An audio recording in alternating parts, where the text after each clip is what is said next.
Hola, ¿cómo les va? Les saludo afectuosamente y gracias por seguir acudiendo a estos audiolibros que estoy preparando para ustedes sobre el mensajero supremo de Dios. Me da mucho gusto que estén presentes. Bueno, vamos a continuar con este capítulo 14. Miren, quiero que observen bien los números que aparecen, por ejemplo, en cada circunstancia. Seleccionada al azar por mí.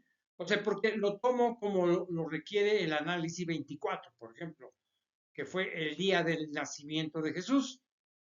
El 14, por ejemplo, sería fundamentalmente bíblico, que se refiere a las tres etapas de 14 generaciones que terminan con José y el nacimiento de Jesús de Nazaret, básicamente. Pero bueno, así les iré observando algunas consideraciones para que ustedes lo comprendan lo mejor, sobre todo lo que nos dice la Biblia y los números que son definitivos. Una cosa es que el mundo y las naciones conozcan la existencia de Jesucristo, de que existe la Biblia, y otra que la prédica, en lugar de aumentar, se encuentre disminuyendo. O sea, posiblemente por los pocos sacerdotes de la Iglesia Católica o de pastores cristianos sin ánimos de mercantilismo. O sea, además de creyentes y amantes de Jesucristo, que con fe divulgan activamente la palabra de Dios, o sea, sin considerar edad, raza o nivel de preparación.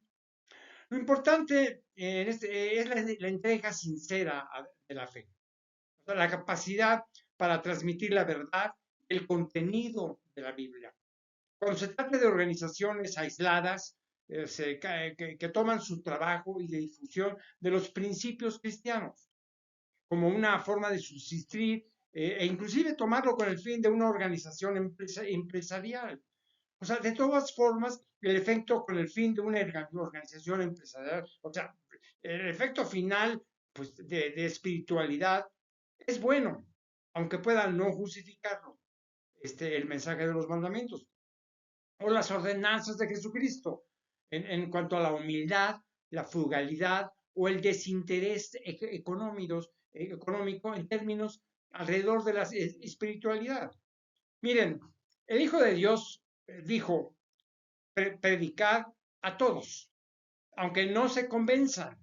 Así que esa tarea es inmensa considerando distancias, incapacidad de cubrir territorios y, por supuesto, la oposición activa de quienes no desean que se pierda el deseo de consumir y enajenarse.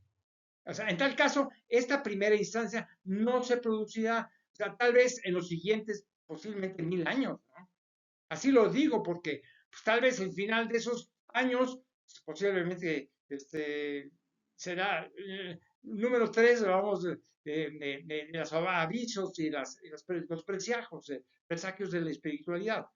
Esto sirve de consuelo para los próximos 30.7 y generaciones que deberán dedicarse los cristianos a formar permanentemente a los nuevos predicadores, sacerdotes o pastores que cumplan la profecía de Jesucristo. Porque si atendemos la historia bíblica, o sea, por ejemplo, ese número 3 siempre ha sido definitivo. Y les hablo de, o sea, 3000 años del advenimiento, que es lo que yo pienso. Y no el 2, por ejemplo, 2000 años después de Jesucristo. Esto como algunos suponían o deseaban. Así que los agoreros, agoreros, bueno, es una frase, ¿qué significa agoreros? ¿No? Mira, un agorero es a quienes predicen males o desdichas. Esos son los agoreros, ¿no? O sea, que estas personas del desastre, los agoreros del desastre, que piensan que todos debemos morir cuando ellos mueran, deberán pensar mejor arrepentirse de sus faltas, porque estarán frente a Dios para ser juzgados antes del fin del mundo. O sea, segundo, que cuando llegue el momento se producirá lo que profetizó el Hijo de Dios. Mil disculpas. Eso es lo que dijo Jesucristo. Esto lo dijo Jesucristo. ¿Por qué como el relámpago que sale del oriente y se muestra hasta el occidente? Así será también la venida del Hijo del Hombre. Esto está en Mateo 24, versículo 27. Miren, aquí nos quiso decir Jesucristo que ese día recorrería como el sol toda la tierra para manifestar su presencia y no como una nube o una luz con la misma figura con la que fue crucificado, o sea, la de Jesús de Nazaret. Por si acaso algún despistado de esta época no está enterado de que fue hace 3000 años, así lo entiendo, si esto se acaba en el año 3000. O sea, ¿qué sucederá al regreso de Jesucristo? Ustedes se han preguntado, pues, ¿qué va a suceder cuando llegue Jesucristo? Por lo pronto, este universo que conocemos o percibimos será preparado por Dios para desaparecer. O sea, ¿por qué? ¿Por qué? Por lo que dijo el Hijo de Dios. Escuchen bien lo que dijo Jesucristo. Dijo Jesucristo, el sol se obscurecerá y la luna no dará su resplandor. Y las estrellas caerán del cielo y las potencias de los cielos serán consumidas. Esto lo van a encontrar en Mateo, artículo 24, versículo 29. Mire, al oscurecerse el sol, se apagará el sol, por supuesto, ¿no? O sea, por supuesto, dejarán de iluminarse la luna y las estrellas cercanas al sol, por supuesto. Y la vida en el planeta terminará cuando el equilibrio sea desquiciado. O sea, las potencias que la armonizan prepararán su autodestrucción. Así lo pienso, ¿no? A ver, que me diga Jesucristo que estoy equivocado. Cuando yo esté cerca de él, pues le voy a preguntar, ¿no? Entonces, bueno, muchas veces tratamos de descubrir el origen de todo y el por qué encontrarnos aquí. Ahora, para mí es más claro que Dios creó al universo, o sea, para experimentar su creación. O sea, con posiblemente entre tantos universos que Dios ha creado. O sea, todo esto lo sabemos cuando obtengamos el beneficio de estar cerca de Él en la vida eterna. O sea, Dios es el único que crea o destruye. Cuando llegue el momento, el Hijo de Dios se llevará a los escogidos, porque Él ya lo dijo. Esto quiere decir a los buenos cristianos. Esto lo van a encontrar en Mateo 24, versículo 34. De todo el mundo. O sea, cuando Jesucristo dice esto lo dijo Jesucristo. De cierto os digo que no pasará esta generación hasta que todo esto acontezca. Esto lo van a encontrar en Mateo 24, versículo 34. Se refería, Jesucristo se refería seguramente al pueblo judío, no a todo el mundo. O sea, que viene como dije, o sea, por ejemplo, la tribu de Judá, por ejemplo, la cual prevalecerá hasta el final, porque si se tratara de la generación que existía en la época del nacimiento del cristianismo, pues, en el año 70 después de Jesucristo, el mundo y el universo pues, habrían desaparecido. Entonces no es lógico. O sea, cuando nos dice Jesucristo que el cielo y la tierra pasarán, pero mis palabras no pasarán. Esto está en Mateo 24, versículo 35. Está suficientemente comprobado que después de 2000 años de nacer y morir, el día de moverse la tierra y de seguir viviendo, la palabra de Dios a través del Evangelio, reiteramos, vida, doctrina y muerte de Jesucristo, no han pasado esas palabras, ni se ha olvidado, al contrario, se prepara el camino hacia el fin. O sea, muchos cristianos pensarán que soy muy atrevido en suponer o profetizar el regreso de Dios, del Hijo de Dios. ¿De acuerdo? O sea, se justificaría mi soberbia y ambición si lo esperara vivo. Pues no. Pero para entonces habré muerto y se enfrentado el juicio de nuestro Padre. creador en el reino de los ciertos. Simplemente llego a la conclusión de los 3000 años que le estoy mencionando, porque entiendo el origen y orden de los acontecimientos bíblicos en donde Dios se nos mostró y nos envió mensajes que por lo visto pues, no pocos han logrado captarlos, entenderlos y mucho más reflexionarlos o simplemente, o sea, les ganó su condición humana que instinto de conservación. O sea, yo soy afortunado y realmente capto sus mensajes y reflexiono su palabra. Así tan sencillo es, con toda la humildad del mundo. Miren, cuando el Hijo de Dios habla sobre el fin, entonces él dijo, pero el día y la hora nadie sabe, aún los ángeles de los cielos, solo mi Padre. Él dijo, solo Dios, o sea, el Padre de Jesucristo, es el único que sabe cuándo va a suceder las cosas, inclusive cuando va a llegar de regreso Jesucristo. Esto lo van a encontrar en Mateo, artículo 24, versículo 36. Entonces debemos escuchar o atender sus mensajes, los mensajes de Dios. O sea, con luces, números, acontecimientos, la propia vida de uno. O sea, no imaginarse iluminado, ni alucinar imágenes inexistentes, ni dejarse influenciar por emociones incontrolables. O sea, si todo surge por datos relacionadamente coherentes, que se producen después de una deducción clara, aplicando el estricto sentido común.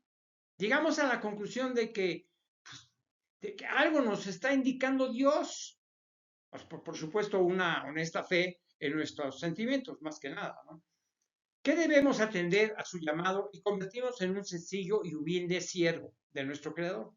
Nuestra misión será enorme porque debemos sacrificar todo por Él y por servirlo. Por ello me he atrevido a decir lo que es producto de mi mente, de un juicio equilibrado. O sea, debo decirles que no he perdido la razón, definitivamente. Que entiendo lo que reflexiono y concluyo con base en mi profunda fe en Jesucristo y en su Padre Dios, sin dejar de tomar en cuenta la interrelación de conceptos. Esto quiero decir, que no me pierdo en alucinaciones espirituales, mi base es, como explico, la reflexión, análisis e interpretación de las palabras de Jesucristo, interpretando a su Padre, que es Dios, y lo que está definitivamente inscrito en la Biblia y en el Evangelio. O sea, sin apasionamientos ni fanatismo. Ni soy fanático, ni estoy apasionado. No, porque conozco, estudié y he estudiado mucho y reflexioné sobre todo. O sea, Dios ha sido bondadoso conmigo, y lo debo decirlo, porque me ha marcado el camino con mucha precisión, sobre todo porque me enteró de sus indicaciones, de lo que quiere de mí, aún y a pesar de que me deja libre para decidir. No es fácil evitar perderse en supuestos. Por ello, me baso en los números bíblicos como indicadores prácticos, porque esa es la conclusión que yo llego. Es, por ejemplo, 3, 4, 7, 12, 14 y 24. Esos son los números bíblicos para mí que me dicen algo, que Dios me quiere decir algo y yo debo entenderlo o tratar de complacerlo. Esto quiere decir que continúo viviendo mi vida totalmente hasta el final, pero atiendo sus mensajes cuando los capto y trato de entender qué nos quiere decir con los acontecimientos que permite. Lo interesante es pues, que estoy convencido. Si no es como no estar convencido, pues no vale la pena. O sea, estoy convencido de lo que me está sucediendo a mí en lo particular. Y como insisto, o sea, no son fantasías, son hechos comprobados que sería largo de explicar ahora. O sea, no puedo. Por lo pronto, ¿les parece bien que, no sé, el 24 de diciembre del año 3000 sea la fecha? Y a la misma hora que nació el pequeño Jesús de Nazaret en un pesebre, cuando llegue el juicio final. ¿Qué les parece? Ese es mi punto de vista. Posiblemente eso llegue pues, de acuerdo a la numerología y a todo, posiblemente el 24 de, para mí el 24 de diciembre del año 3000, falta mucho el año 3000.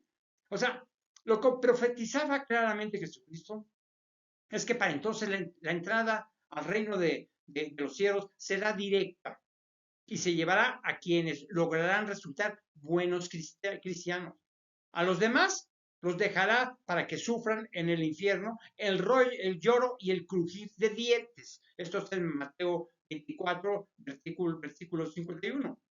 Eso es lo que yo estoy diciendo. Los buenos cristianos, miren. O sea, nada más se va a llevar a los buenos cristianos, pero no a los que no, o sea, que están básicamente en el infierno. O sea, serán aquellos hipócritas no cristianos, los pecadores, no arrepentidos. Nos dijo Jesucristo la mitad, o más bien, nos dijo la mitad de la población de la tierra, es lo que dijo Jesucristo, para entonces se quedará pues, en el infierno, irremediablemente. Y que no se burles los que no son crean, o sea, que no crean, que no tienen fe, porque quisiera verlos al encontrarse en la agonía de la muerte, cuando ciertamente se esté acabando todo y se les escape su contacto con el mundo sensorial. Me imagino que cuando no se tiene paz espiritual, en ese momento les tiembla hasta la última célula del cuerpo, porque se dicen en sus adentros, ¿y qué tal si los cristianos tenían razón? Demasiado tarde, amigos. Voy a rezar por ustedes, digo, que no quieren tener fe, ni quieren arrepentirse ni nada. O sea, me explico. Y decía el Hijo de Dios. Es lo que dijo Jesucristo. Yo no inventé. Está en la Biblia. Dice de Jesucristo. Estarán dos en el campo. Uno será tomado y otro será dejado. ¿Qué nos quiso decir Jesucristo? Eso está en Mateo 24:40. Por eso parece que pretendo ser, por ejemplo, muy benevolente, ¿no? ¿Qué es benevolente? Porque digo, bueno, que tal vez se va uno y se van 20, se van a llevar, se van a dejar en la tierra, ¿no? Benevolente quiere decir quien tiene simpatía y buena voluntad con las personas, ¿no? Entonces, lo que dijo Jesucristo, con las generaciones del milenio 3000, para que busquen su salvación y promuevan el Evangelio entre todos los seres de este planeta, por todos los siglos. Si me equivoco, pues es mi pronóstico. Dios ha de castigarme por hablar más de lo debido, aunque lo importante es la salvación de todos. Sin embargo, no sé, conociendo la condición primitiva del hombre y del ser humano, es más probable que se autodestruyan. Si no es en esas épocas, tal vez antes o después, eso ya es lo de menos en realidad. O sea, ustedes formen su propio infierno. Para los que creemos, que somos creyentes y que creemos en Dios y en Jesucristo, tenemos oportunidad de que nos perdonen. Mire, Jesucristo en su corto peregrinar y prédica, o sea, dentro de este mundo, no perdió la esperanza de que entendieran e interpretaran correctamente la palabra de Dios. O sea, que es la suya, era la suya, porque la había hecho suya. Y así buscó, a través de parábolas, lo que les he estado comentando, hacernos comprender a todos el significado del reino de los cielos. ¿Para qué? Para que lo buscáramos con amor, con fe y buena actitud cristiana. Por ejemplo, en la parábola de las 7 vírgenes, que está en Mateo 25, versículo del 1 al 13, o sea, las 7 vírgenes es una parábola de Jesucristo, nos pide, entre otras cosas, que si somos insensatos y pocos prudentes, no alcanzaremos la vida eterna. Debemos dedicarnos a tener plena conciencia de lograr ser buenos cristianos para lograr conquistarla. Cuando el Hijo de Dios habla y nos dice, velad pues, porque no sabes el día ni la hora en que el Hijo del Hombre ha de venir. Eso lo dijo Jesucristo, está en Mateo 25, versículo 13. Bueno, espera Jesucristo que todas las generaciones por venir después de su muerte continúen esforzándose en ser buenos cristianos, y no hasta que llegue el fin enunciado para arrepentirse del mal realizado. Estar atentos y alertas para perfeccionarse y alcanzar el privilegio de servir a Dios. Por lo menos, pues para la mayoría, sirviéndose a sí mismos, o sea, pensando que en la próxima vida que tendrán al morir, porque intentámoslo así, es única. Esta única, la que tenemos, es única, pequeña, y se va pronto. Si ustedes se van a dar cuenta. Otra palabra de Jesucristo que es muy aleccionadora, se trata de los talentos. Él hablaba de los talentos. Esto está en Mateo 25, del versículo 14 al 33 más o menos. Y nos quiso decir Jesucristo esto. El reino de los cielos no es para quienes se dicen cristianos, sin ejercer el cristianismo. O sea, la riqueza espiritual debe uno incrementarla hacia su perfección. La riqueza espiritual debe uno incrementarla hasta su perfección. Así se lo digo. Si nos dan 6 mandamientos, pues debemos fomentar los otros 6 para no conformarnos de ser creyentes a medias, cristianos a medias. Ustedes lo van a encontrar aquí en Mateo 25, versículo 20.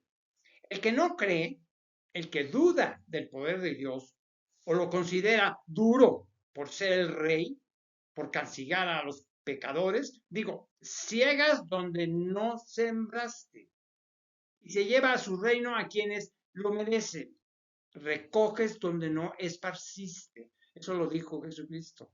O sea, está en Mateo 25, con 29. La conclusión es que aquel que ha logrado a través de su vida ser un buen cristiano, Jesucristo, ¿qué nos dijo? Le será dado y tendrá más. Así lo dijo Jesucristo, si eres buen cristiano. Esto lo van a encontrar en Mateo 25, versículo 29. A quienes, por ejemplo, entendieran la cristiandad y las ordenanzas de Dios como, como un camino, para aparentar espiritualidad, para enriquecerse o para personificar posiciones de poder o protagonismo.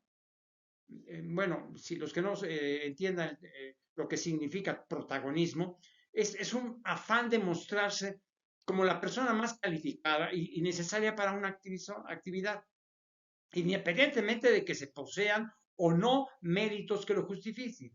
Entonces, miren, también se trata de malos cristianos, ateos, perderán aún lo poco que tuviesen. Y nos dijo Jesucristo esto también. Y al que no tiene, aún lo que tiene le será quitado. Eso es lo que dijo Jesucristo. Y a los que les quiten tendrán la consolación de un destino prefincado, o sea, establecido, el infierno, que puede ser aquí la tierra. Ya les dije, yo tengo esa idea de que el infierno va a ser esta tierra. Después se los digo nuevamente, ¿no? Miren, decía Jesucristo otra cosa más. Les dije, y al siervo inútil, echadle en las tinieblas de afuera, fíjense nada más, echarle en las tinieblas de afuera. Ahí será el lloro y crujir de dientes. ¿Por qué? Las tinieblas de afuera, o sea, la tierra, el planeta, pero en las tinieblas. Y ahí van a llorar los pecadores y los que no merecen estar al lado de Dios. ¿Y por qué dice crujir los dientes? Por eso digo que esto va a ser muy frío, congelado, desamparado y triste para muchos. Se llama popularmente el juicio final, ¿no? Y Jesucristo nos dice, en el juicio de las naciones, por ejemplo, esto está en Mateo 25, del 31 del 31 hasta el 46 en versículos, insistiendo sobre lo que sucederá a su regreso, cuando, digamos, separará los buenos de los malos, o sea, las ovejas de los cabritos, y nos deja pensar el Hijo de Dios si los buenos cristianos, los buenos cristianos han cumplido con la perfección de los mandamientos de Dios y las ordenanzas de Jesucristo, porque Jesucristo dejó ordenanzas, fueron 84 ordenanzas, que al final se las voy a decir. Así nos preguntaba Jesucristo.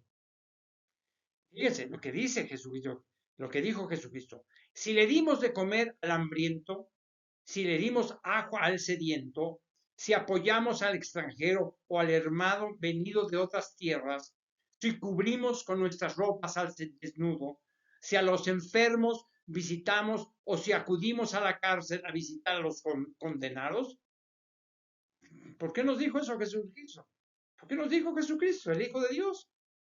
Todo esto como obras de misericordia hacia los principales, o sea, hacia los demás, lo que podemos considerar estas como las principales ordenanzas de Jesucristo. Sobre todo en cuanto a Dios, por supuesto. O sea, nos dio a conocer Jesucristo. O sea, eran ordenanzas de Dios, por supuesto. Y que Jesucristo nos hizo saber.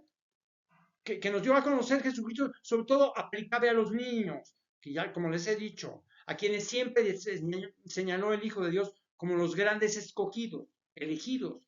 O sea, repetía diciéndonos que aquellos que no lleven a cabo estas ordenanzas no son justos e irán estos al castigo eterno. Y los que lo hagan, irán a la vida eterna, o sea, con Dios. Ustedes lo van a encontrar en Mateo 25, versículo 46, para que lo entiendan. O sea, como estaba previsto por Jesucristo, se realizaba ya un complot. Bueno, algo que es conocido por muchos, lo que significa un complot.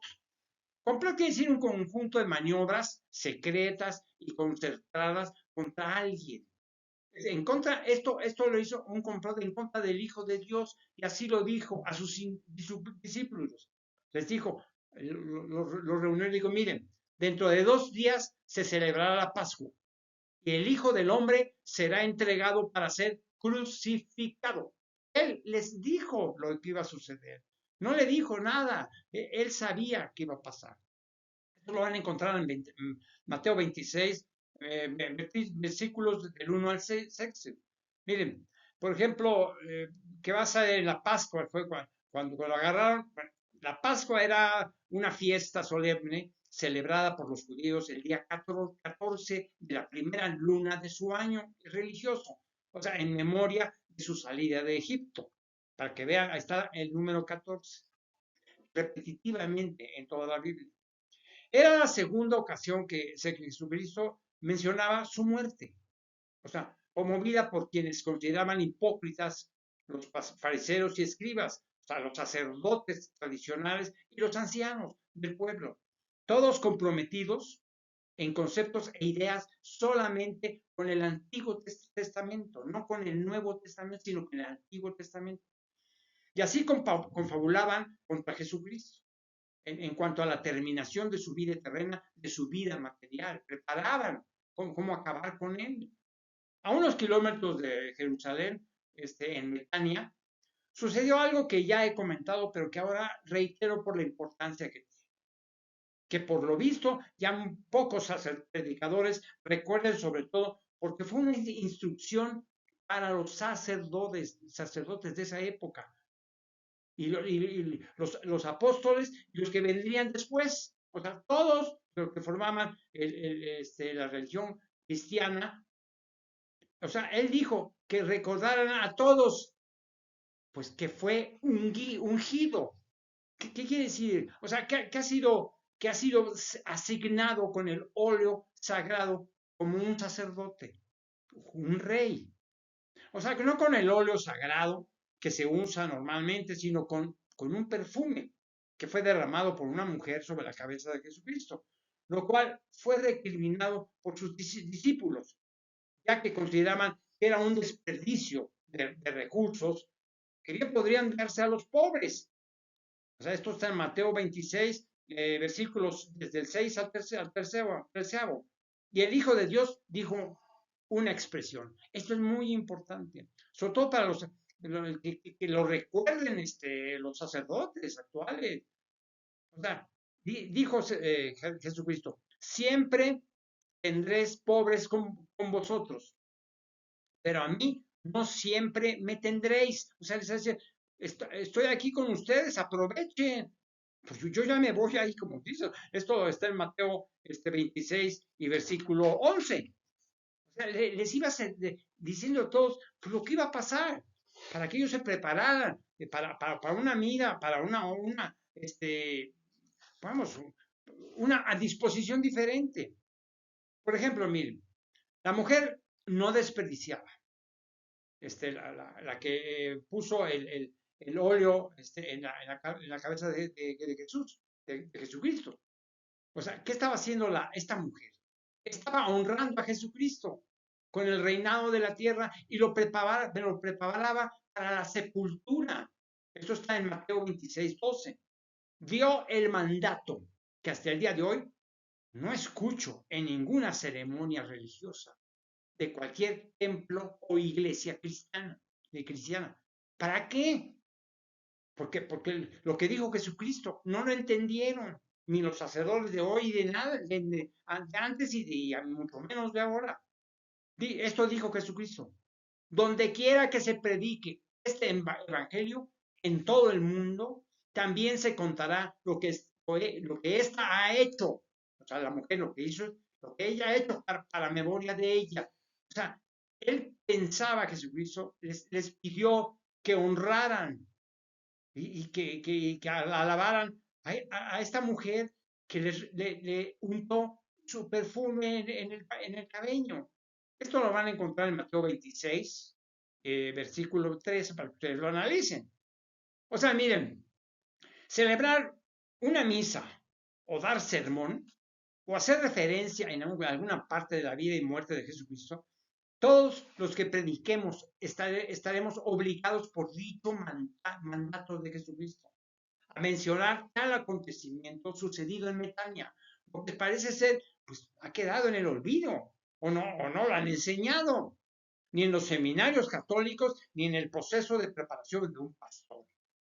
Fíjense, una cosa que pidió Jesucristo y no le hacen caso. Entendemos que predica, por ejemplo, o sea, ¿por qué predicar, verdad? Predica es publicar, hacer clara y patente una cosa, en pronunciar un sermón, muchas veces referido a un orador evangélico que predica la palabra de Dios, ¿no? Aunque de hecho se refería de que todo aquel que enseña la doctrina cristiana es un predicador cristiano y no necesariamente debe ser un sacerdote o pastor en determinada religión. Se acercaba, por ejemplo, ya el momento más difundido en las sociedades modernas. O sea,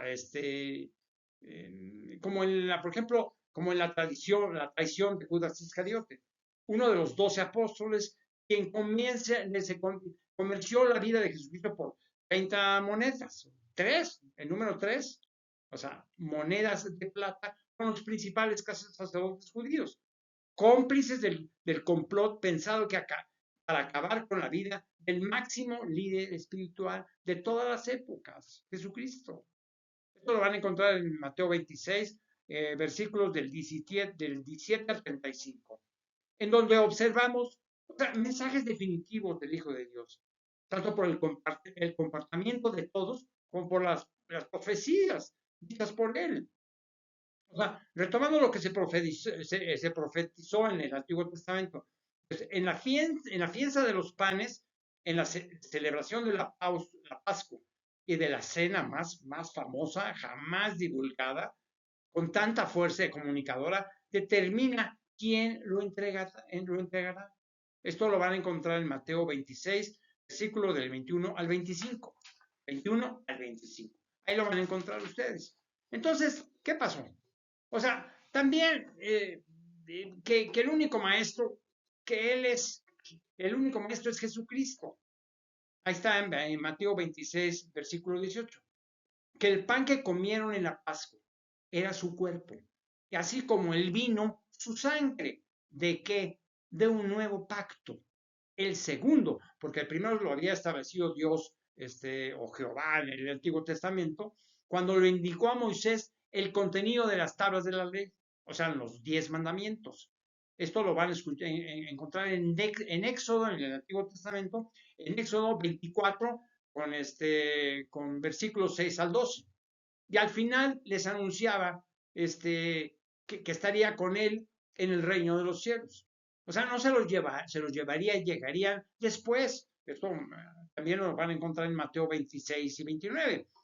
Miren, Jesucristo se encontraba dando sus últimos mensajes y profecías como hijo del hombre, que se ve y se siente materialmente la despedida en una cena, al establecer que ningún otro maestro vendría a enseñar algo igual. Muestra que la maldad no puede ser erradicada con la traición de Judas. Y cuando Jesucristo anuncia la negación de Pedro, ya había mencionado antes por tercera ocasión su muerte. Y dijo, heriré al pastor y las ovejas del rebaño serán dispersadas. O sea, esto lo van a encontrar en Mateo 26, 31. ¿Qué pasó con la división del cristianismo después de tanto que Dios y sobre todo Jesucristo unía a todos los cristianos? La división del cristianismo, así lo profetizó Zacarías, o sea, Zacarías de 13 con versículo 7, que fue un profeta, lo que dio principio a la muerte física del Hijo del Hombre, de tal división y reforma del cristianismo. O sea, ya que la Iglesia católica y romana se fracciona también en Iglesia protestante, ortodoxa y demás. Como lo había anunciado, lo repito nuevamente, que Jesucristo que resucitaría al tercer día. Recortemos. El primer día, la cena y la despedida. Al segundo día, el arresto y la crucifixión, o sea, crucificado. Y el tercer día, la resurrección. 3 días, no 2 ni 5, 3 días. El número 3 mencionado por Jesucristo. Pues entonces, para terminar este libro, este audiolibro en este momento, entonces el día 14 se despide. El día 14 se despidió. El día 15, que suma 6, lo crucificaron, que el número 6 es maligno, por mi entender. Y en día 6, o sea, el día 6, suma 6, lo crucifican. Y el día 16, o sea, suma 7, resucita. O sea, Jesucristo resucitó. Y eso quiere decir que los números nos dicen algo. Lo que nos dice la Biblia, dicen algo. A mí me dijeron mucho. Nos vemos la próxima vez. Que estén muy bien y les bendigo a todos, que estén, toda su familia y todo, que estén al lado de Jesucristo y de Dios.